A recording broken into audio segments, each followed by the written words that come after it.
over 8 years, the center has successfully treated more than 180 types of illnesses, including bladder cancer.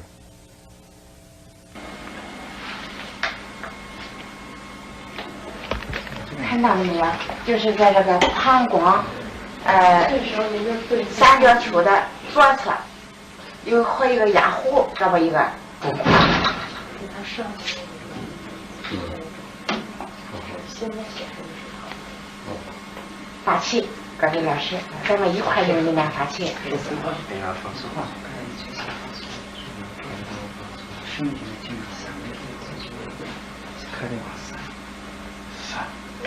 遥控的听人哗哗哗散散哗散哗散哗散哗散哗散，小了哗散哗对散哗散哗散，看那个看得下去哗散哗。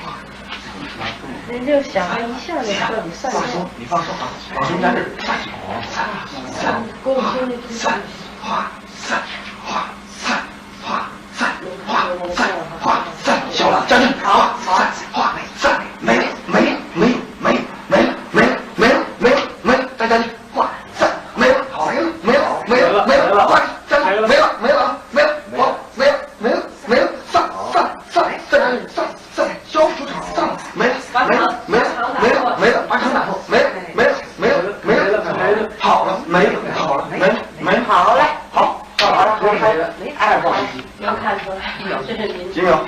几分？10分钟现在。那个就1分钟哈，往前走，那个上来，好，没了，好的，没了。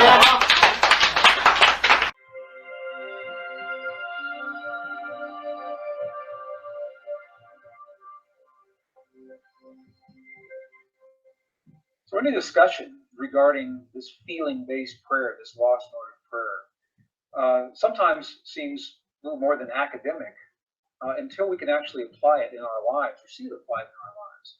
It's the late 1990s I had the opportunity to do precisely that. When I saw the footage documenting the healing of a life-threatening condition within the body of a living woman using precisely the kinds of techniques that we're speaking about right now. For me, it was this kind of information that took this lost modality of prayer out of the realm of academics into something that's very real that we can apply in our lives. I had the opportunity during that time to see some video footage of the healing of a 3-inch diameter bladder cancer inside the body of a woman who, by Western medical standards, had been diagnosed inoperable. She had gone, as a last resort, to a medicineless hospital in Beijing, China. It was in this medicineless hospital where they began simply by addressing the life-affirming ways that she could change how she was living her life. They taught her life-affirming ways to breathe and life-affirming ways to nourish her body, gentle movements to stimulate the energy centers in her body.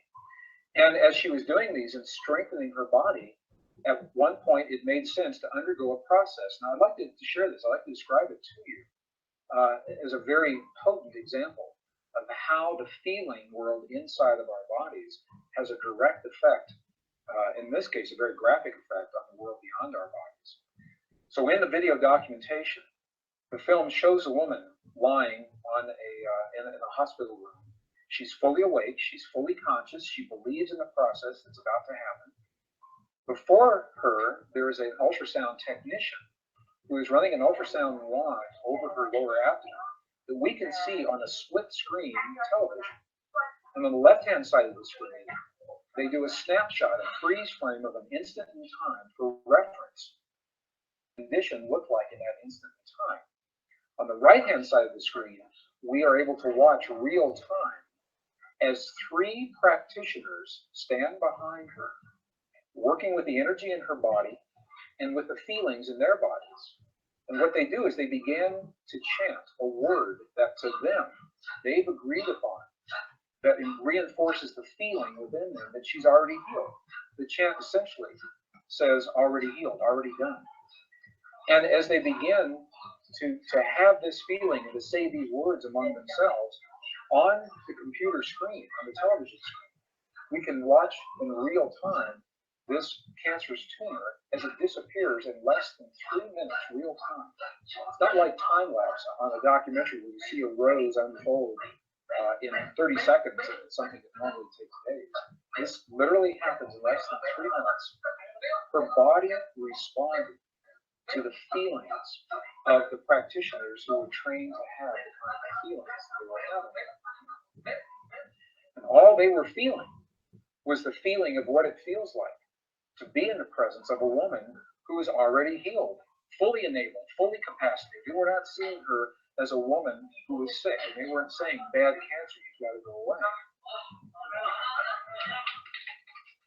It's a very, very different way of thinking about things. It's a very graphic example of precisely how this principle works. I had the opportunity to speak to the gentleman, Luke Chin, that actually created this film. And I asked him a question. I said, what if those 3 practitioners weren't there? So could this woman have done this? Could any of us do this on our own? And he smiled at me when I asked him the question. He said, Greg, in all probability, she probably could have done it alone.